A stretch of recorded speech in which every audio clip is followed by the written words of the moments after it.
우리 함께 하나님의 말씀 베드로후서 1장 19절에 있는 말씀을 함께 보도록 하겠습니다. 신약성경 베드로후서 1장 19절에 있는 말씀입니다. 또 우리에게 더 확실한 예언이 있어 어두운 데 비추는 등불과 같으니 날이 새어 샛별이 너희 마음에 떠오르기까지 너희가 이것을 주의하는 것이 가하니라. 아멘. 오늘 성경 본문에서는 우리가 몇 가지 특별한 사건과 장면들을 확인하셔야 되는데 이 본문 첫 번째 단어에 더 확실한 예언이라는 것입니다. 베드로후서는 누가 기록했죠? 베드로가 기록했어요. 그럼 베드로가 원래 가지고 있었던 확실한 예언은 무엇이었을까요? 여기 더 확실한 예언이란 말은 강조하고 싶었다는 거거든요. 근데 그 다음 단어를 보시면 알 수 있습니다. 어두운 데 비추는 등불과 같다라고 되어 있습니다. 사도 베드로에게 가장 감격적인 장면 중에 하나를 꼽으라라고 하면 뭐였을까요? 바다 위를 걸은 것이 감격스러웠을까요? 나사로가 죽었다 일어나는 것이 감격스러웠을까요? 제가 베드로가 된 적은 없지만 베드로가 기록한 베드로서 1장의 말씀으로 비춰보면 사도 베드로는 변화산에 올라간 사건을 매우 감격스럽게 생각했다는 것입니다. 거기서 누굴 만났어요? 하늘나라가 어떤 곳인지를, 그곳에 엘리야가 어떻게 하늘에 올라갔는지를 경험하고 베드로의 그 깊은 감격을 이루 말할 수 없었습니다. 그런데 여기서 중요한 사실은 그 깊은 감격을 경험해도 배반해요, 안 배반해요? 배반한다는 거예요. 이게 중요한 거예요. 그렇게 신비한 기적이나 특별한 사건을 경험한다고 해서 그것이 온전히 우리를 붙들어 주진 못한다는 것입니다. 그런데 오늘 본문 성경 베드로후서 1장 19절에는 이제 확실한 베드로가 놀라운 변화를 경험한 이후에 기록한 책이거든요. 거기에 뭐라고 기록해놨어요? 더 확실한 예언이 있는데 그것은 어둠을 비추는 등불과 같을 것인데, 여기에 강조하는 그 다음 구절입니다. 날이 새어 샛별이 너희 마음에 떠오르기까지 너희가 이것을 주의하는 것이 가하니라. 아멘입니다. 사도 베드로가 순교의 정신을 가질 수 있었던 결정적인 이유는 예수님이 부활하시고 난 이후에 40여일 동안 가르쳐 주셨던 성경의 예언 때문입니다. 40일 동안 예수님이 구약 성경에서 다 이루어졌던 사건들과 이 땅에 오셔서 걸어갔던 걸음걸음들이 모두 성경에 기록되어 있다는 사실을 베드로가 확신하자 그는 순교자의 자리로 가는 것을 주저없이 걸어가게 됐습니다. 그리고 마지막 때를 살아가는 하나님의 백성들에게 강조한 말씀이 오늘 본문의 이야기입니다. 여기 보세요. 샛별이 너희 마음에 있어야 한다. 여기 더 확실한 예언이 가리키는 것은 예언의 말씀들인데 그 예언의 말씀들이 가리키는 새벽별 누구십니까? 예수님이 가르치는 그 예언의 말씀이 너희 마음에 있는지를 주의해야 한다 그랬어요. 오늘 우리가 배우고 있는 이 영감의 글, 예언의 말씀들은 분명히 자고 있던 성도들을 깨어나게 할 것이며 수많은 사람들의 마음속에 예수님이 자리 잡게 만들 것입니다. 그럼 나아가 이 말씀을 가장 먼저 접하고 있는 우리들에게 하나님이 그 똑같은 은혜와 영광을 허락해 주시기를 우리 예수님의 이름으로 간절히 소망합니다. 우리 같이 기도하고 계시록 공부를 시작하겠습니다. 하나님 우리 아버지, 마지막 때에 재난이 오고 정치와 경제가 몰락하고 하나님을 대적하는 교회가 심판을 받을 것을 믿습니다. 마음속에 있는 편견과 어두움을 거두어 주시고 진리의 말씀을 그대로 볼 수 있는 눈을 열어 주시옵소서. 우리의 마음속에 진리가 바로 서게 하셔서 하나님을 향한 간절한 마음이 사라지지 않도록 가난한 마음과 의를 사모하는 마음을 회복시켜 주시옵소서. 예수 그리스도의 이름으로 간절히 기도하옵나이다. 아멘. 더 확실한 예언을 가진 사람들에게 하나님이 붙여주신 이름들이 있어요. 그것이 바로 데살로니가전서 5장 4절에서 5절의 말씀들입니다. 형제들아, 너희는 어디에 있지 않고 어둠에 있지 않고 그날이 도둑같이 너희에게 임하지 못하리니. 여기에 강조하는 것이 있어요. 어떤 백성입니까? 너희는 다 빛의 아들이요. 등불의 아들이 아니죠. 무슨 아들이래요? 빛의 아들이요. 등불은 사라집니다. 그런데 빛은 영원히 사라지지 않죠? 빛의 아들이요. 그 다음 무슨 아들이요? 낮의 아들이요. 너희가 밤이나 어둠에 속하지 아니하겠다. 성도 여러분, 우리에게 허락하시는 이 빛의 아들과 낮의 아들됨을 오늘 말씀 속에 거하시는 하나님의 역사하심을 통해 우리 꼭 회복되는 귀한 한 시간이 되기를 간절히 소망합니다. 오늘 내게 있는 것이 가치 있습니까? 가치 있습니까? 자동차 가치 있습니까? 가치 있죠. 집 가치 있습니까? 내가 갖고 있는 모든 것이 가치 있는 이유가 뭘까요? 오늘 내가 누리고 있는 이 귀하고 소중하다고 생각하는 것들이 가치 있다고 여겨지는 이유가 뭘까요? 내일이 있기 때문이에요. 만약 내일이 없으면 아무리 소중하고 중요하다고 생각하는 것도 건강이 가치 있을까요? 없을까요? 내일이 없으면. 가치가 없는 거예요. 내일이 없으면 내가 그토록 소중하게 생각하는 것들이 하루아침에 물거품이 될 수 있다는 것입니다. 오늘 우리가 현재를 아름답고 가치 있게 만드는 것은 바로 내일인데요. 인류의 내일이 과연 그렇게 믿을 만한 것인가 라는 것을 한번 생각해 보셔야 한다는 것입니다. 제가 2021년을 맞이하면서 항상 이 코로나 전인 2019년에 과학자들은 무엇을 기대했고 무엇을 예측했을까를 많이 찾아보거든요. 근데 가디언이라고 하는 영국 매거진에서 2019년도에 10명의 세계적인 과학자들이 함께 모여 수년간 연구한 것을 발표했어요. 근데 매우 충격적인 사실들이 기록이 되어 있는데 오늘 그 내용을 몇 가지 좀 살피고 넘어갑니다. 그 첫 번째가 바로 기후변화입니다. 기후변화. 저 밑에 지방에서 나는 과일들이 이젠 강원도에서 나고 저 열대 지방에서 나는 그런 열대 과일들이 우리 남부 지방에서 지금 재배되고 있습니다. 일본, 중국, 우리나라 할 것 없이 예측할 수 없는 날씨들이 매일매일 이어지고 있는데 이 모든 이유는 기온이 올라갔기 때문이에요. 사만사원이나 이런 경제에 관련된 나라의 기후들이 예측할 수 없는 시대로 돌변하겠다라는 것을 2019년에 예측했습니다. 두 번째는 텔로미어의 태화인데요. 이 익숙하지 않은 단어이기 때문에 이 장면을 좀 잠깐 소개합니다. 텔로미어라고 하는 것은 뭐냐면 모든 염색체 끝에는 보호막을 역할을 하는 것이 텔로미어거든요. 지금 보시는 이 그림 속에 이 주황빛이 텔로미어입니다. 이게 뭐냐면 요것이 있어야 사람이 건강한 거예요. 그런데 시간이 지날수록 이게 어떻게 될까요? 짧아지는 거예요. 이게 짧아지면 무슨 일이 일어나냐면 이건 사람이 사는 동안에 끝없이 세포 분열이 일어나는 것인데 세포 분열이 일어날 때마다 조금씩 짧아지면 암이나 알츠하이병이나 심장질환이나 뇌졸중 같은 노화 관련 질병이 시작되는 겁니다. 예전에는 어른들에게만 나타났던 당뇨, 암, 고혈압 같은 질병이 지금 어린 아이들에게 나타나는 이유는 다 뭐가 줄어들었기 때문이에요? 텔로미어라고 하는 이 염색체가 줄어든 거예요.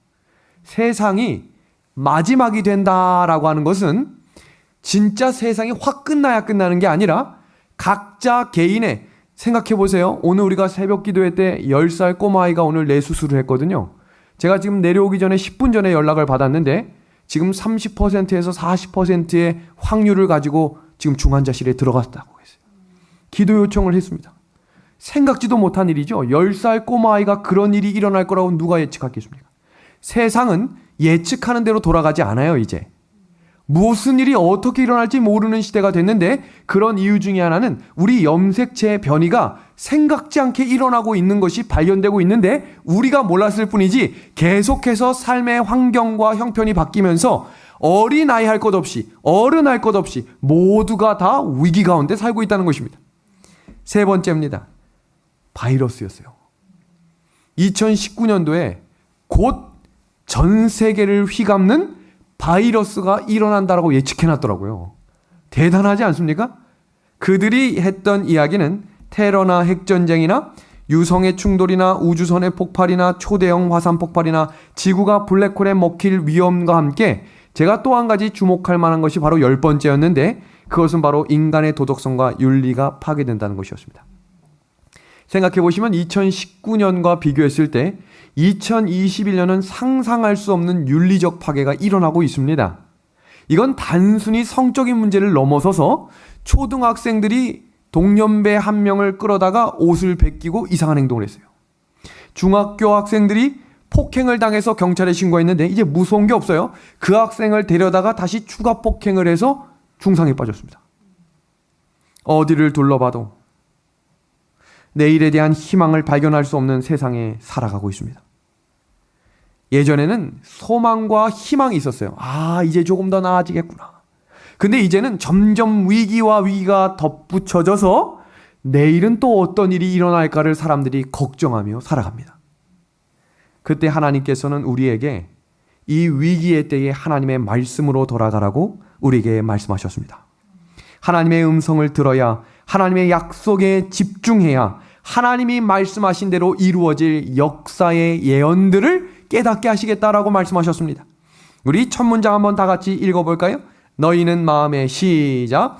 너희는 마음에 근심하지 말라. 제가 이 구절을 수없이 읽었지만 오늘은 처음으로 이 근심이란 단어를 좀 소개하고 넘어가려고 합니다. 우리는 여기서 근심하면 어떤 걸 떠올려요? 염려, 걱정이라고 생각하지만 여기서 이야기하는 근심은 그런 차원의 근심이 아닙니다. 여기 쓰여져 있는 원어를 잠깐 소개합니다. 타라소라고 하는 단어인데 이 타라소라고 하는 단어는 단순한 근심이나 염려를 뜻하는 게 아니라 혼란과 무질서와 불안에 휩싸인 상태를 말하는 것입니다. 무슨 말인지 아시겠어요? 지금 이 세상에 하나님이 호소하시는 말씀이라는 거예요. 그냥 내일 뭐 먹을까, 나 내일 뭐 입을까 하는 염려 자체가 아니라 혼란스럽고 무질서하고 불안이 휩싸인 상태에 하나님이 말씀하시는 말씀, 너희는 마음에 뭐 하지 말라고요? 근심하지 말라. 왜 근심하지 말라고 이야기했는가? 이어지는 말씀입니다. 하나님을 믿으니 또 나를 믿으라. 우리가 매주마다 지금 성경의 교리에 대해서 깊이 있게 공부하면서 제가 하나님을 믿는 것이 무엇인가를 8가지로 정리해 드렸었습니다. 하나님을 믿으십니까? 그러면 예수님도 믿는 것입니다. 예수님을 믿는다고 하는 것은 우리를 지극히 사랑하시는 정도를 넘어서서 십자가의 고통을 감내하신 예수님이 다시 오겠다고 하는 것을 뭐 하라는 겁니까? 확신하고 계속해서 상고하라는 것입니다. 오늘 우리가 타라소, 혼란과 무질서와 불안 가운데 살아가지만 근심하지 않을 이유는 다시 오실 예수님을 기다리는 믿음을 가지게 되었기 때문입니다. 오늘 우리가 이 공부를 하는 이유도 한 가지예요. 한 가지. 내일이 어떻게 될까를 공부하는 게 아니라 다시 오실 예수님을 준비하는 일에 있어서 지금 우리는 이 상황에서 무엇을 해야 할지를 공부하는 것입니다. 그 공부가 우리의 마음에 오기 위해 참된 진리의 대신 예수님을 생각하게 되기를 간절히 소망합니다. 우리 영감의 글을 잠깐 소개합니다. 곧 사람의 손바닥 반만한 작은 거름구름이 동쪽에 나타난다. 그것은 그리스도를 두르고 있는 구름인데 멀리서는 어둠에 둘러싸인 것처럼 보인다. 하나님의 백성들은 그것이 인자의 징조임을 깨닫는다. 그들은 엄숙한 침묵 속에서 그 구름이 땅으로 점점 가까워짐을 주목한다. 그 구름은 점점 밝아지고 영광스럽게 되어 마침내 커다란 흰 구름이 되는데 그 아래는 타는 불과 같이 광명한 빛이 있고 그 위에는 언약의 무지개가 있다. 예수님께서는 강한 정복자처럼 구름을 타고 오신다. 이 역사적인 예언의 말씀이 반드시 성취될 것을 믿음으로 우리 그 발걸음을 한 걸음 한 걸음 예수님께 가까이 나아갈 수 있는 하루가 되기를 간절히 소망합니다. 우리 이 말씀 다 같이 읽고 우리 계시록 9조를 다시 한번 살핍니다. 보라, 내가 속히 오리니 이 두루마리의 예언의 말씀을 지키는 자는 복이 있으리라 하더라. 이것들을 증언하시니가 이르시되 내가 진실로 속히 오리라 하시거늘. 다 같이 읽겠습니다. 시작. 아멘. 주 예수여 오시옵소서. 아멘입니다. 성경 요한계시록은 이 한 장면을 소개하기 위해 기록된 책이라고 해도 과언이 아닙니다. 이 장면이에요, 이 장면. 7인이 왜 떼지고, 왜 인이 쳐지고, 왜 세 천사의 기별이 울려 퍼지고, 왜 7재앙이 내려오는지에 대해서 설명하는 이유는 지금 바로 이 장면을 소개하려고 그 장면을 소개하는 것입니다. 성경 창세기부터 66권의 모든 책은 성경 가장 마지막에 나온 계시록 22장에 나온 다시 오실 예수님이 왜 오셔야 하는지, 그 시대를 살아가는 백성들은 무엇을 하며 살아야 하는지, 그 하나님을 기다리는 백성들의 삶에는 왜 흰옷을 입어야 하는지를 말씀하고 있는 것입니다. 계시록 19장은 그 흰옷을 입은 백성들의 찬양이 울려 퍼지는 장면입니다. 믿음의 하늘 가족 여러분, 흰옷 입고 계십니까? 오늘 다 색색이 다 다른 옷 입고 오셨는데 그럼 우리가 흰색 옷만 입어야 흰옷 입고 다니는 겁니까? 그 흰옷 어디 가면 살 수 있어요? 우리가 다 아는 것 같은데 자꾸 중요한 장면 속에 그게 왜일까라고 하면 굉장히 어렵게 느껴집니다. 그런데 참 신기한 건 또 말씀을 들을 땐 아멘을 할 수 있다는 것입니다. 오늘 말씀 속에서 왜 그 사람들이 흰옷을 입었고 그 흰옷을 입은 사람들만이 하늘나라에 갈 수 있는지를 살피려고 합니다. 오늘은 계시록 19장 첫 번째 시간으로 그 찬양을 하는 사람들의 모습을 한 번씩 살피려고 합니다. 자, 지금 이 장면을 다 같이 봐주시기 바랍니다. 요한은 계시를 통해서 이야기할 때마다 반드시 하늘의 장면을 먼저 소개합니다.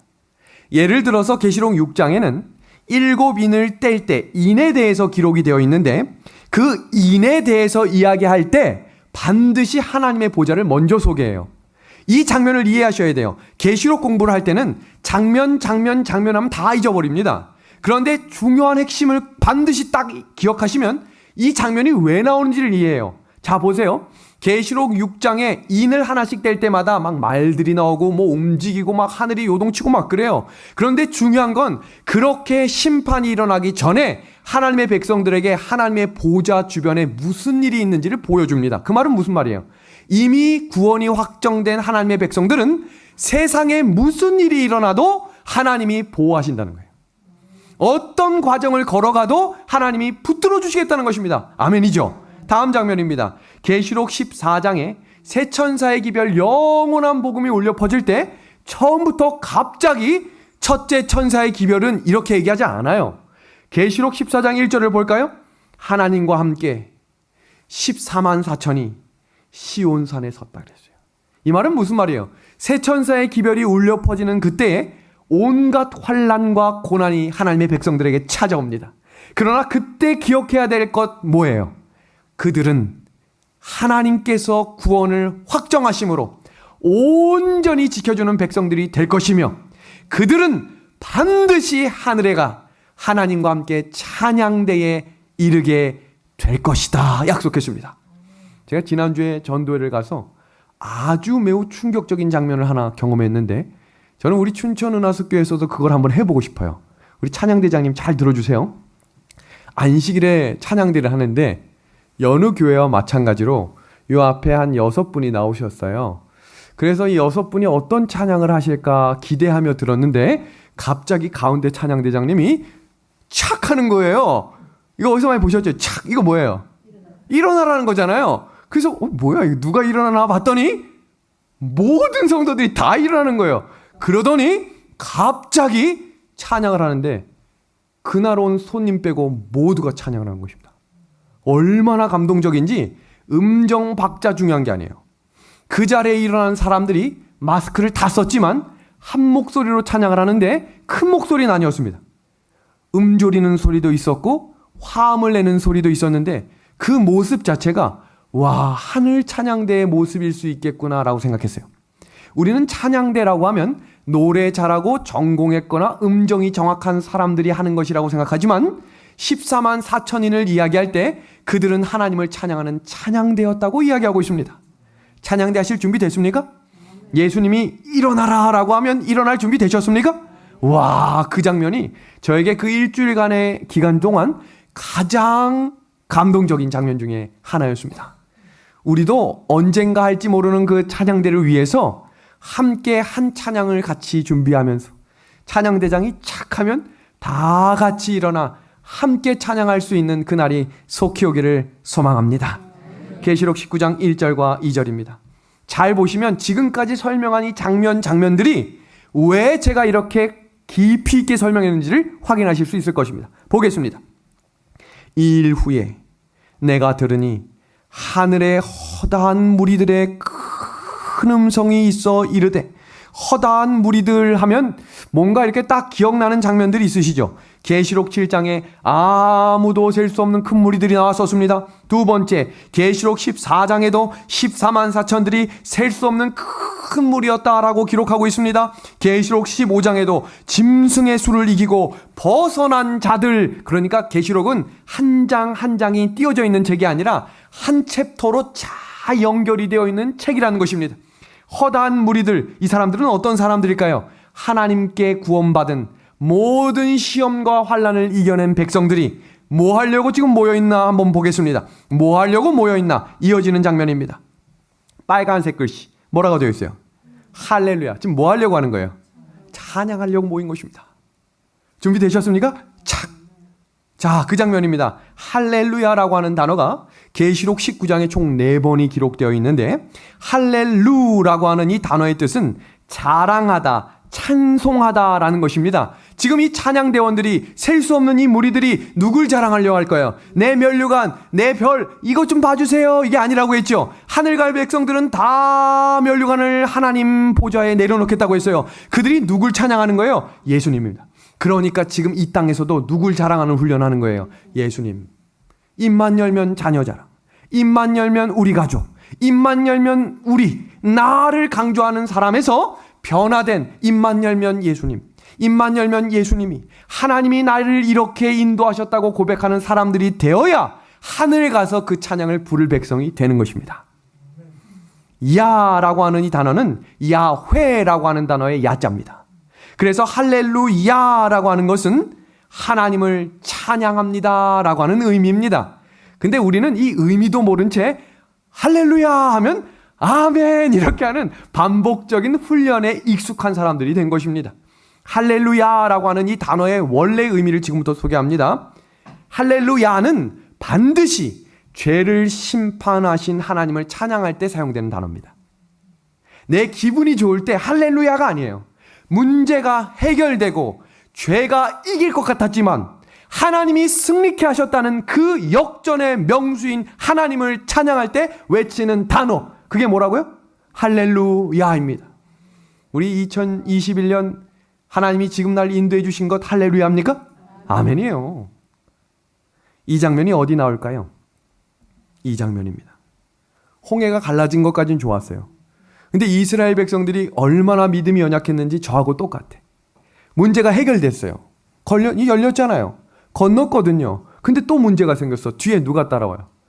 우와, 바로의 군대가 오기 시작하는데 그냥 오는 게 아니라 얼굴에 핏기가 서려 있는 거예요. 너희들 다 죽었어요, 이제.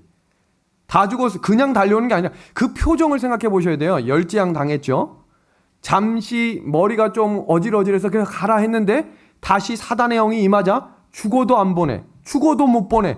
모든 군대들 총구노건에서 달려갔어요. 쉬었겠어요? 있는 힘을 다해 달렸겠어요? 달려오는 먼지가 구름기둥처럼 올라온 것입니다. 앞에는 하나님의 구름기둥, 뒤에는 애굽의 구름기둥이 맞붙은 것입니다. 그때 하나님이 그 홍해를 다시 닫으신 거예요. 그리고 출애굽기 15장에 모세의 찬양이 울려 퍼집니다. 누구를 찬양하는 거예요? 심판입니다. 하나님이 살아계시고 하나님이 세상과 단절시키시며 하나님이 역전의 명수이신 것을 다시 보여주신 것입니다. 지금 우리 눈에 보이는 게 다가 아닙니다. 이 장면 봅니다. 모세의 노래라고 하는 것은 짐승의 환난을 통과하는 성도들은 모세가 했던 경험을 하겠다라는 것입니다. 우리가 왜 계속 계시록을 공부하고, 제가 지난주에 김대성 목사님하고 또 잠시 시간을 가졌어요. 제가 이제 계시록 공부가 거의 끝나가는데 이제 어떻게 할까요? 그랬더니 바로 다니엘이다 이렇게 얘기하시는 거예요. 제가 고민했어요. 창세기를 할까 다니엘을 할까? 아니래요. 지금 때는 다니엘이에요. 다니엘 또 갑니다. 그런데 여기서 중요한 것은 왜 우리가 그렇게 반복적으로 예언을 공부할 수 있는 시간을 주실까? 마지막 때에는 예언에 대한 확신이 없는 사람들은 다 떨어지겠다 그랬어요. 가을에 낙엽 떨어지듯 하나님의 백성들이 우수수수 떨어집니다. 그때 우리는 마지막까지 걸려있는 하나님의 군사들이 되기 위해 오늘 이 시간 이 자리에 불러주신 하나님을 찬양합니다. 그리고 이 방송이 녹화된 것을 보시는 분들마다 기억하셔야 될 것은 하나님의 영이 이 시간에 함께 하실 것입니다. 진리를 갈급한 심령으로 찾는 자들에게 반드시 깨닫게 해주실 하나님을 찬양합니다. 그리고 계시록에는 그 하나님의 어린 양의 노래가 기록되어 있는 거예요. 이제 할렐루야의 의미를 아시겠죠? 그럼 이 어린 양의 노래를 부르는 사람, 시온산에 서 있는 사람들은 어떤 사람들인가? 죄의 승리를 경험한 사람들입니다. 우리가 2주 전에 죄에 대해서 아주 깊이 있게 살폈습니다. 그 장면을 반복해서 들으십시오. 제가 2주 전에 하니까 또 벌써 까마득한 예전 같죠? 다시 한번 듣는 겁니다. 죄가 무엇이고 죄를 이기는 백성들은 어떤 백성들이며 하나님이 왜 죄를 이길 수 있게 해주셨는지를 공부하는 것입니다. 예수님이 이 땅에 사시면서 죄와 세상을 이기고 정복하셨던 것처럼 마지막 성도들은 죄를, 세상을 이기고 짐승과 우상에게 굴복하지 않은 승리를 노래하는 것입니다. 그러니까 무슨 노래 부르는 거예요? 할렐루야 하고 그 다음 뭐가 나오는 거예요? 아멘 이게 나오는 거예요. 그리고 뭐가 나오는 거예요? 주 예수여 오시옵소서. 노아의 때와 같이 인자의 임함도 그러하겠다. 반드시 예언이 성취될 것입니다. 먹고 사는 문제에 취하고 사람들이 나의 즐거움과 쾌락을 위해 모든 에너지를 다 쏟아 부을 때 예수님은 하나님의 백성들의 이마에 인을 치시겠다고 했어요. 노아의 때에도 분명한 증거가 있었지만 비가 내릴 땐 이미 늦은 거예요. 소돔과 고모라에도 이미 불이 내리면 때는 늦은 것입니다. 그러므로 7 재앙을 받을 때에는 이미 늦은 때가 된다는 사실을 믿으시고 바로 지금입니다. 지금 나에게 반복적인 죄들을 버릴 수 있도록 기도하십시오. 나의 우상이 되는 모든 것이, 하나님보다 먼저 되는 모든 것이 때로는 자녀일지라도 그것을 내려놓을 수 있도록 기도하셔야 합니다. 그것이 마지막 승부수에, 그래야 자녀들이 구원받을 수 있는 거예요. 자녀를 우상시해서 자녀를 데리고 하늘에 가려고 하나님보다 자녀가 먼저 되는 순간 하나님이 뒤로 갑니다. 하나님이 먼저 가시게 하고 내가 하나님을 따라갈 때 하나님은 우리 자녀도 책임져 주실 것을 믿습니다. 계시록 19장 3절입니다. 다 같이 한번 읽어주시겠습니까? 두 번째로 시작.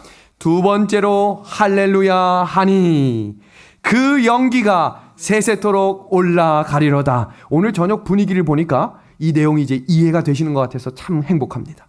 지금 할렐루야 왜 외치는지 아시겠죠? 뭐가 일어난 거예요? 하나님이 세상을 심판하신 거예요. 바로의 군대를 심판하신 것처럼 하나님이 세상이 극렬히 타는 풀무불을 놓아놓으며 하나님의 백성들을 다 죽였지만 그 죽이는 백성들 가운데 하나님을 찬양하는 백성들의 음성이 울려 퍼집니다. 하나님이 큰 음녀를 심판하셨어요. 그리고 이 멸망당한 결과는 영원한 것입니다. 그래서 그 연기가 어떻게 올라간대요? 어떻게? 세세토록입니다. 그들의 특징은 하나님의 뜻을 거절했고 짐승의 표를 받은 자들에게 나타나는 표현이라고 성경 주석은 이야기합니다. 그리고 이어지는 장면에 드디어 24장로와 네 생물이 등장합니다.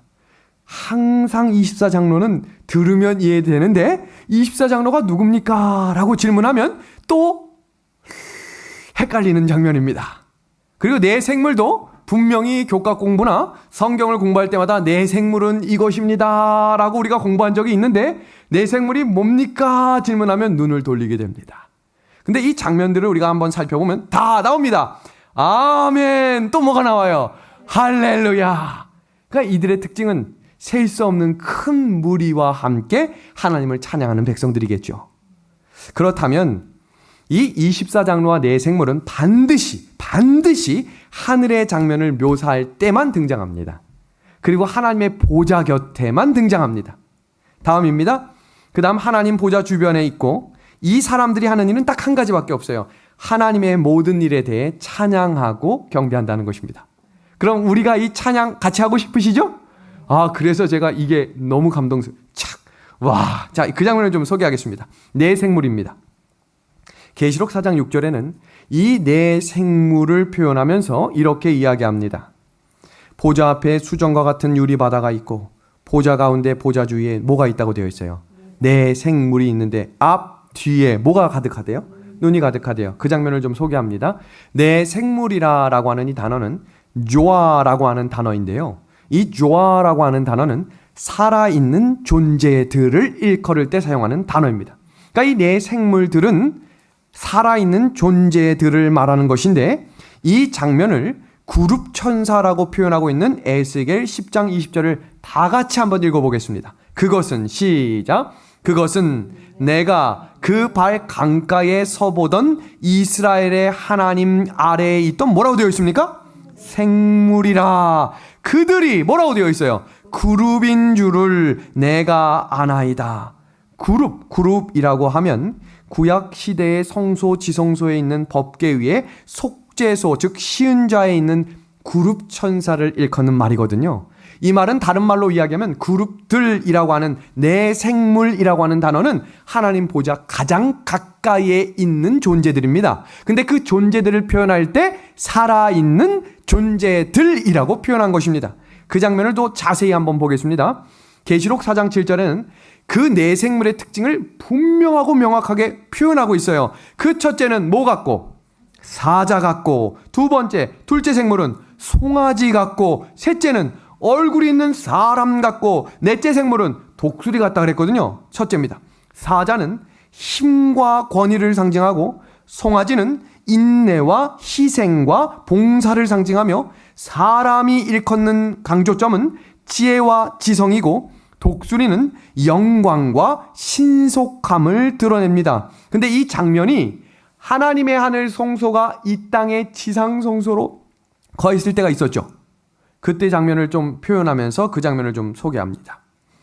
이스라엘 12지파가 광야에서 성소를 중심으로 진을 치고 머물 때 그 진영의 네 방향에 꽂혀있던 깃발에도 성경 계시록 4장 7절에 나온 똑같은 깃발의 모양이 있었습니다. 와, 대단하죠? 12지파가 머무는 진영의 중심에는 성소가 있고 성소의 중심에는 지성소였지요. 그 지성소가 일컫는 의미는 하나님의 임재였습니다.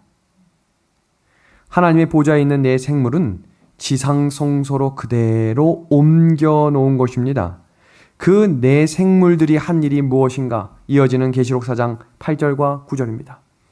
네 생물은 각각 6날개를 가졌고 그 안과 주위에는 눈들이 가득하는데 그들이 밤낮 쉬지 않고 이르기를 다 같이 한번 읽어주시겠습니까? 시작! 거룩하다 거룩하다 거룩하다. 감사합니다. 우리가 부르는 찬미 중에 거룩 거룩 거룩 이란 찬미 있죠. 원래는 그 찬미가 원어로 표현되면 거룩하다 거룩하다 거룩하다 불러야 돼요. 근데 음정과 가사가 정확히 붙지 않으니까 편집자의 의도에 따라 뭐라고 부른 거예요? 거룩 거룩 거룩. 이분이 바로 성삼위일체 하나님인 거예요. 하나님과 아들 예수님과 성령 하나님이 뭐하다는 거예요? 거룩하다라고 찬미하는 자들이 누굽니까? 네 생물들인 것입니다. 그들이 찬양하는 노래를 들어보겠습니다. 전에도 계셨고 이제도 계시고 장차 오실 이시라. 노란 글씨입니다. 영광과 존귀와 감사를 드리는 자들. 누굽니까? 네 생물들입니다. 다음은 24장로입니다. 24장로들은 누구인가? 계시록 4장 10절입니다. 24장로들이 보좌에 앉으신 이 앞에 엎드려 세세토록 살아계시는 이에게 경배하고 자기의 관을 보좌 앞에 드리며. 또 다른 장면입니다. 우리 이 장면은 한번 같이 읽어주시겠습니까? 노란 글씨입니다. 시작! 흰 옷을 입고 머리에 금관을 쓰고. 분명하고 명확한 사실을 다시 한번 소개합니다. 하늘에 들어간 사람들은 흰 옷을 입지 않으면 들어갈 수 없어요. 그러니까 적어도 하늘 갈 백성들은 흰 옷이 뭔지는 알고 있어야 돼요. 그래서 그 흰 옷이 성경에는 뭐라고 되어 있는 줄 아세요? 흰 옷을 빨으라고 되어 있어요. 그러니까 입으면 뭐 할 수도 있다는 걸까요? 더러워질 수도 있다는 거예요. 그리고 흰 옷이 성경 곳곳마다 계시록은 흰옷을 입고 안 입고 싸움하는 장면이 나와요. 그러니까 하나님은 흰옷을 입혀주시려고 하고 사탄은 어떻게 하려고 할까요? 벗기려고 합니다. 벗기지 못하면 어떻게 할까요? 더럽게 합니다. 그러니까 이 흰옷은 너무너무너무 중요합니다. 이 장면을 좀 잠깐 더 자세하게 공부합니다. 계시록 5장 8절을 보면 그들이 이 땅의 성도들과 관련된 봉사를 하고 있는데요. 그 장면을 잠깐 보겠습니다. 계시록 5장 8절입니다. 그 두루마리를 취하심에 내 생물과 24장로들이 그 어린 양 앞에 엎드려 각각 검은고와 향이 가득한 금대접을 가졌으니 이 향은 성도들의 뭐라고 되어 있어요? 뭐라고 되어 있어요? 기도라라고 되어 있습니다. 이 지금 나오는 향과 금대접은 어디에 사용하는 기구입니까? 성소에서 사용하는 기구거든요. 이것은 예수님이 하늘 성소에서 중보하시는 장면을 말하는데 우리가 죄를 고백하고 회개의 기도를 드릴 때 예수님께서 우리의 기도를 받으신 다음에 우리의 기도를 금향로에 섞어서 올라가는 향에 예수님께 올리시는 중보 사역을 말합니다. 그때 그 사역을 옆에서 돕는 자들을 24장로라고 이야기합니다. 계시록 5장 9절을 살펴보면 지상 성소에서 봉사했던 제사장의 반열도 24로 나와 있습니다. 그러니까 이것이 이렇게 연결이 되어 있는 건데요. 계시록 14장 3절입니다. 그들이 부르는 노래가 있어요. 성경을 보니까 뭐라고 되어 있습니까? 새 노래입니다. 새 노래를 주석은 뭐라고 이야기하고 있는가? 성도들의 삶의 간증입니다. 그 다음 두 번째는 5장 11절을 보면 24장로는 천사들은 아닙니다. 그럼 24장로들은 누구인가? 이것만 잠시 살피고 또 넘어가겠습니다. 장로들은 둘러선 많은 천사들이 있습니다. 그러니까 장로들이 있고 천사들이 둘러섰기 때문에 24장로는 일단 천사는 아닙니다. 두 번째입니다. 흰 옷을 입고 면류관을 쓰고 있습니다. 의의 면류관은 누구에게 쓰여주시는 것이죠? 승리한 하나님의 백성들에게 쓰여주는 것입니다. 24장로들은 우리처럼 죄된 본성을 가진 자들이지만 성령의 도우심과 은혜를 인해 죄에 승리하고 하늘로 승천한 백성들을 24장로라고 명명하고 계신 것입니다. 계시록 5장 8절을 킹제임스 버전으로 같이 보겠습니다. 그들이, 여기서 이야기하는 그들은 24장로거든요. 24장로들은 땅에서 구원을 받은 백성들을 말하는 것입니다. 그 장면을 같이 봅니다. 그들이 새 노래를 불러 이르되 주께서 그 책을 취하시고 그 책의 임봉을 열기에 합당하시나이다. 이게 뭐예요? 이게 뭐예요? 할렐루야? 아멘인 거예요. 다음입니다. 주께서 죽임을 당하시고 주의 피로 모든 족속과 언어와 백성과 민족 가운데서 우리를 뭐 했다고 되어 있어요? 뭐 했다고? 구속하셨다. 그러니까 이들은 이 땅에 살며 어렵고 힘들었지만 하나님의 은혜를 힘입어 구원받은 백성들임을 이야기하는 것입니다. 그럼 24장로들은 왜 24장로라고 성경은 그 숫자를 이야기했을까? 예수님이 부활하실 때 부활했던 의인들이 있다는 사실을 알고 계십니까? 죄를 이긴 부활을 하셨을 때 함께 부활한 장면을 잠깐 살펴보겠습니다. 마태복음 27장 50절에서 53절입니다. 아주 중요한 장면입니다. 집중해서 보겠습니다. 예수께서 다시 크게 소리 지르시고 영원히 떠나가시니라. 이에 성소 휘장이 위로부터 아래까지 찢어져 둘이 되고 땅이 진동하며 바위가 터지고 무덤들이 열리며 자던 성도의 몸이 이거 뭐라고 되어 있어요? 자던 성도들이 많이 뭐 했다고 되어 있어요? 일어나되 예수의 부활 후에 그들이 무덤에서 나와 거룩한 성에 들어가 많은 사람에게 보이니라 라고 되어 있습니다. 얼마나 놀라운 사건입니까? 예수님의 부활을 온 세상에 알리기 위해 예수님이 부활하실 때 함께 무덤에서 일으키셔서 예수님의 부활에 대한 증인으로 삼으신 것입니다. 그들이 예루살렘 시민으로 올라가십니다. 에베소서 4장 8절입니다. 아주 중요한 말씀입니다. 다 같이 한번 읽어주시겠습니까? 시작. 그러므로 이르기를 그가 위로 올라가셨을 때에 사로잡혔던 자들을 모아시고 사로잡으시고 사람들에게 선물을 주셨다 하였도다. 아멘. 사망에 사로잡혔던 사람들을 부활로 다시 사로잡으셨다는 것입니다. 부활한 자들에게, 예수님과 함께 부활한 자들에게 하늘을 선물로 주셨다는 말씀입니다.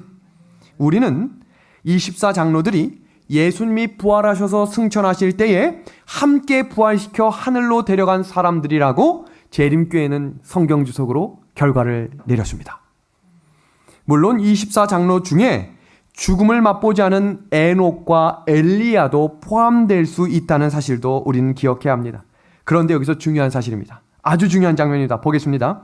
하나님께서는 내 생물과 같은 살아있는 존재의 천사들의 그룹들의 찬양도 받으셔야 하지만 죄를 한 번도 범하지 않은 천사들과 함께 죄를 범했지만 그리스도의 피로 용서받은 성도들이 하나님을 향해 부르는 찬양도 필요하신 것입니다.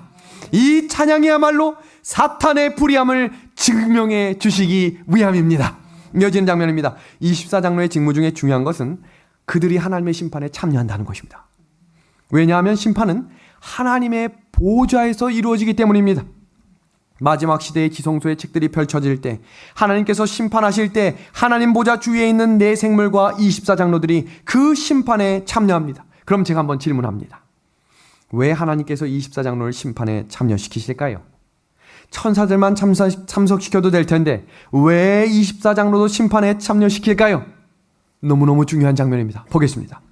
24장로들은 죄와 유혹과 싸워본 실제 경험이 있기 때문에 하늘 법정에서 심판하실 때 24장로들이 온갖 역경과 유혹에서 승리했던 경험들, 그들이 회개와 용서받은 경험들이 실제적인 증거로 제출되는 증인이 되는 것입니다. 하나님께서 지금 왜 사방의 바람을 붙잡고 계신다고 우리가 계시록 7장에서 살폈죠? 아직 하나님의 백성들의 이마에 뭐가 아직 안 쳐졌기 때문에, 인이 안 쳐졌기 때문이에요. 그 사람들의 수가 차면 하나님이 손에서 그 사방의 바람을 놓으십니다. 그리고 그들이 세상의 온갖 환난을 경험할 때 하늘과 우주에서 응원하겠다고 그랬어요. 그때 가장 열심히 응원하시는 분이 누굴까요? 예수님. 그리고 그 곁에서 함께 화이팅을 외쳐주는 것이 24장로인 거예요. 그래서 히브리서 11장에는 허다한 무리들이 함께 너희를 응원하겠다고 약속하셨습니다. 아멘이죠. 와, 이 일은 우리가 혼자 하는 게 아니에요. 그들의 증거와 함께 악인들이 죄를 버리지 않고 세상을 사랑했던 모든 죄에 대한 핑계가 무력하게 되는 거예요. 사단은 하나님의 법이 잘못됐습니다 라고 외쳐요. 그러나 예수님과 24장로들은 아닙니다. 하나님의 율법은 완전하며 그 율법의 완성이 바로 사랑입니다. 와, 저는 이 말씀을 읽는데 너무 감동적이었어요. 다음입니다. 그러므로 하늘 법정에서 공의로운 재판을 위해서 천사와 24장로와 함께 증인과 배심원으로 참석함으로 우리와 함께 중보하시는 예수님과 함께 그 예수님을 찬양하는 일들이 지금 하늘에서 이루어지고 있음에 감사를 드립니다. 그 장면이 계시록 4장 마지막 장면입니다. 그러니까 우리가 지금 할렐루야 아멘 이 장면을 소개하기 위해서 지금 이렇게 긴 시간 소개하는 이유는 할렐루야 이 찬미가 왜 울려 퍼지는지 아시겠어요? 그 찬미는 마지막 승리한 백성들이 부르는 찬미인 거예요. 그러니까 지금부터 연습하셔야겠죠? 예수님께서 착 일어서라고 하시면서 할렐루야 아멘의 음정이 어쩔진 전 모르겠어요. 그런데 그들의 입을 열어 부르는 찬양은 반드시 할렐루야가 될 것입니다. 심판이 공의롭다. 하나님은 승리자시며 하나님을 자랑하기를 원한다. 나를 지금까지 인도하신 하나님이 나의 구주가 되신다. 아멘입니다. 그리고 성경 계시록은 언제나 2일 후에라고 하는 장면으로 시작을 해요. 장면이 바뀌지만 반드시 제가 소개하는 것은 2일 후에라고 하는 장면에는 반드시 하늘이 나옵니다. 그래서 하늘에 대한 책 하면 요한계시록인 거예요. 그런데 이 장면을 보니까 하늘에 무슨 문이 있대요? 열린 문이 있대요. 그러니까 이 문은 사실 닫혀 있다가 뭐 한 거예요? 열린 거죠. 왜냐면 원래 열렸다면 열렸다고 할 필요가 없거든요. 열린 문입니다. 자, 여기서 제가 하나 또 설명드립니다. 성경에 문이라고 하는 단어는 총 200번이 나와요. 200번이 나온다는 말은 문이 중요하단 말이에요? 안 중요하단 말이에요? 그래서 예수님이 나는 뭐라고 표현했죠? 길이요 진리요 생명이요 빛이다고 표현했지만 나는 뭐라 그랬어요? 문이다 그랬어요. 그 문이 이 문이거든요. 문이라고 하는 단어는 쉬라라는 단어인데 이 문이라고 하는 단어는 반드시 성소에 쓰이는 단어로 표현되는 단어였습니다. 그리고 열렸다라고 하는 이 말은 어느 순간 열렸다는 것인데 그 시점이 언제인지 과거 어느 시점부터 현재까지 열려있는 상태를 말하는 것인데 그 열린 문을 이해하시려면 우리 시편의 장면을 이해하셔야 되는데 저희가 한번 금요일 성경 연구 때 이 시편 공부하셨던 것이 기억나실까 한번 되짚어 보길 바랍니다. 시편 22편은 예수님의 십자가요. 시편 23편은 예수님의 무덤이며 시편 23편은 예수님의 부활과 승천이라고 말씀드렸습니다. 그리고 시편 24편 7절에 아주 유명한 문장이 나옵니다. 문들아 너희 머리를 들지어다. 문 뭐였어요? 쉬라였죠. 성소의 문입니다. 이 문은 들어야 합니다. 그러니까 그 문은 이렇게 여는 문이 아니라 어떻게 여는 문인 거예요? 이렇게 열리는 문인 거예요. 이게 어떤 의미인지를 좀 소개하겠습니다. 하늘에 열린 문은 힘세고 우악스러운 근육을 가진 사람이 억지로 여는 것이 아니라 가장 겸손한 어린아이가 손으로 열 수 있도록 되어 있는 문입니다. 그리고 이어지는 장면 속에 문들아 너희 머리를 들지어다 라고 하면서 문들아 너희 머리를 들으라고 하면 지금 누군가 온다는 얘기잖아요. 그죠? 누군가가 오신다는 얘기인데 그분이 누굴까요? 예수님이겠죠. 그 예수님을 뭐라고 소개하고 있나 보겠습니다. 영광의 왕이 누구시냐? 강하고 능한 여호와시요. 다 같이 한번 읽어볼까요? 시작. 전쟁에 능한 여호와시로다. 아멘. 성경에 시편을 기록한 다윗이 가장 많이 사용한 단어 중에 하나가 만군의 여호와예요.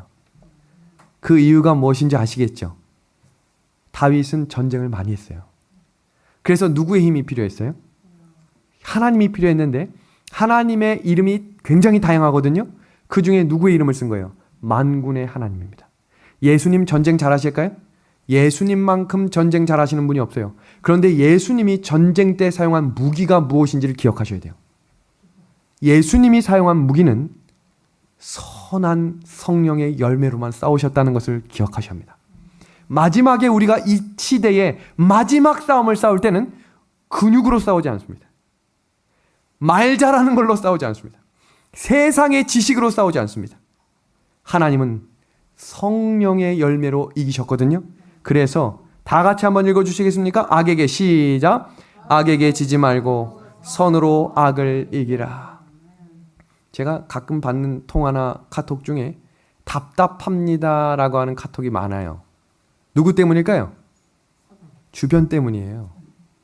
그러니까 지금 와 해가지고 지금 뭐하기 직전인 거예요. 뚜껑 열리기 직전인 거예요. 그때 제가 항상 드리는 말씀이 예수님이 자기를 따라올 때 뭘 지고 오라 그랬죠? 자기 십자가입니다. 그리고 자아를 부정하라고 했거든요. 그럼 자기 십자가를 지고 자아를 부정한다는 얘기는 바로 이 말씀입니다. 악에게 지지 말고 무엇으로 싸우라는 거예요? 선으로 악을 싸울 때에만 만군의 하나님이 나의 하나님이 될 것입니다. 의각스러운 소리를 지르거나 분노를 한번 낼 때마다 하나님과 나의 사이는 갭이 생길 수 있어요. 그러니까 지금 한 번 더 뭐 하는 거예요? 한 번 더 인내해야 합니다. 그래서 계시록 14장 12절에 성도들의 무엇이 여기 있다 그랬어요? 인내라고 한 것입니다. 이 12문은요 진주로 되어 있대요. 다른 곳은 다 금이나 보석으로 되어 있거든요. 그래서 아주 제가 재밌고 즐거운 얘기 하나 해드릴게요. 하늘에 가면 다 뭐로 되어 있냐면 우리가 밟는 것이 금으로 되어 있다 그랬거든요. 그러니까 그거를 귀에다 하실 필요는 없는 거예요. 이해하시겠어요? 바닥에 있는 것을 몸에 걸칠 필요가 없는 거예요. 이것은 제가 영감의 글을 읽으면서 이제 유추해 본 내용인데 왜 하나님은 액세서리를 하지 말라고 하셨을까? 이것도 하나 한번 생각해 볼 문제라고 생각합니다. 넘어갑니다. 왜 문은 진주로 되어 있을까? 진주는 고통과 시련을 극복하고 얻는 것입니다. 그냥 얻는 게 아니거든요. 그러니까 그 문을 통과하는 사람은 뭐 한 거예요? 고통과 시련을 무엇으로 이긴 사람? 선으로 악을 이긴 사람만이 들어가는 문이라는 것입니다. 그래서 성도들의 인내가 모든 눈물을 그 눈에서 그 문에서 닦아 주실 것입니다. 예수님이 우리의 눈물을 닦아 주실 것입니다. 제가 오늘도 태섭이한테 얘기했어요. 아빠가 너는 우는 것을 별로 좋아하지 않는다. 태섭이가 울면 제 마음이 먹먹해지기 때문입니다. 제가 태섭이의 눈물을 닦아줄 때가 있어요. 그런데 그 눈물은 또 흐릅니다. 그런데 하나님께서 진주문을 통과하는 하나님의 백성들의 눈을 닦아주시겠다 그랬어요. 그래서 성경 계시록 21장 4절에 모든 눈에서 그 눈물을 닦아주시매 다시는 사망이 없겠고 애통하는 것도 없겠다고 말씀하셨습니다. 그 하나님께서 뭐라고 말씀하시는 거예요? 너희는 마음에 뭐하지 말라. 근심하지 말라. 하나님을 믿으니 또 나를 믿으라. 오늘 우리의 그런 아픔과 슬픔과 걱정을 하나님께서 약속하신 그 말씀을 믿음으로 하나님께 다 내려놓게 되기를 우리 예수님의 이름으로 간절히 소망합니다. 할 것이 엄청 많이 남았는데 끝날 때가 됐네요. 몇 가지만 정리하고 마치겠습니다.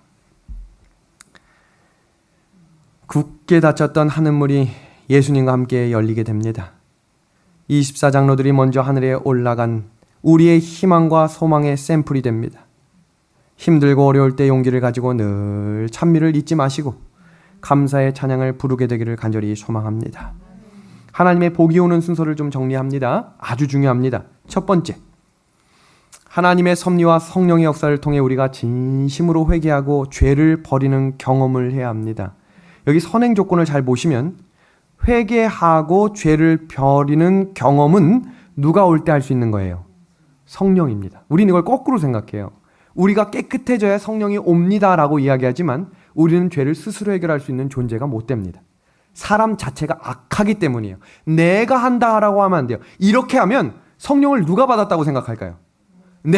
내가 준비를 해가지고 성령이 왔다라고 생각하는 거 아니에요. 성령이 오실 수 있도록 우리가 마음을 열면 우리 죄가 아직 다 해결되지 않아도 하나님이 그 죄를 해결해 주시기 위해 제가 이런 경험을 몇 번 했어요. 죄를 지을 수도 있겠다라는 생각을 할 때 하나님이 그 죄를 지을 대상을 사라지게 하시고 그 죄를 지을 것들을 잠시 피하게 하셔요. 하나님은 그런 분이십니다. 그것이 선행이 되면 다음입니다. 그러면 하나님께 우리의 마음과 생애를 바치게 되는 거예요. 그리고 참된 회개가 이루어지면 지루했던 말씀에 흥미가 생깁니다. 그러니까 말씀을 열심히 읽으면 성령이 오시는 게 아니에요. 그 다음 생애를 변화시키는 능력을 경험하게 됩니다. 그 다음입니다. 우리 이 말씀은 다 같이 읽고 오늘 말씀 정리합니다. 하나님의 계명을 시작. 하나님의 계명을 사모하게 되고 세상의 관심을 잃게 되어 순종이 자연스러운 열매로 맺히게 됩니다. 오늘 제가 새벽 기도 때 했던 말씀인데 예섭이 잠깐 어디 갔네. 십계명을 지키는 게 어떠냐라고 물었더니 예섭이는 5째 계명이 지키기 어렵다. 5째 계명이 뭐예요? 내 부모를 공경하라. 왜 어렵냐 물었더니 까불고 싶어서 어렵다. 그래요. 태섭이도 여기 있지만 4째 계명 안식일을 기억하여 거룩히 지키라는 것이 어렵대요. 그러니까 지금 태섭이가 누구를 만나야 되는 거예요? 예수님을 만나야 되는 거예요. 아버지 어머니의 하나님이 아니라 나의 하나님을 만나면 이 말씀이 순종하고 싶어지는 거예요. 그것이 선행되지 않아서 오늘날 우리의 자녀들이 교회를 많이 떠난 거예요. 하지 말아야 한다를 강조하니 이제 성인이 되어서 하지 말라는 것보다 하고 싶은 것을 따라갑니다. 그런데 이 어린 아이들이 마음 가운데 예수님이 살아계시고 예수님이 나의 구주가 되시면 말씀을 더 지키고 싶고 순종하고 싶어요. 그때 뭐가 맺혀지는 거냐면 열매가 맺혀지는 것입니다. 그것이 계시록 19장 8절에 나온 세마포 옷을 입는 겁니다. 이 순서를 거꾸로 하는 거예요. 지금 세상이. 교회에서도 이걸 거꾸로 합니다. 이렇게 해야 성령이 오고 이렇게 해야 하늘에 간다. 아니에요. 성령이 오실 수 있는 준비는 하나님께서 하시는 거예요. 모든 것이 하나님께 달린 것입니다. 우리가 할 수 있는 것은 하나밖에 없어요. 온전한 기도입니다. 하나님께서 함께 하시기를 세상이 줄 수 없는 값진 열매들을 하나님께서 우리에게 맺히게 하실 것입니다. 다음 시간에 이어서 이 흰옷을 입는 경험이 얼마나 중요하고 이 흰옷을 입는 사람들이 어떤 삶을 살며 이 흰옷을 입은 사람들을 하나님이 어떻게 보호하시는지를 함께 계시록 19장 2번째 시간에 공부하도록 하겠습니다. 오늘 말씀을 마치겠습니다.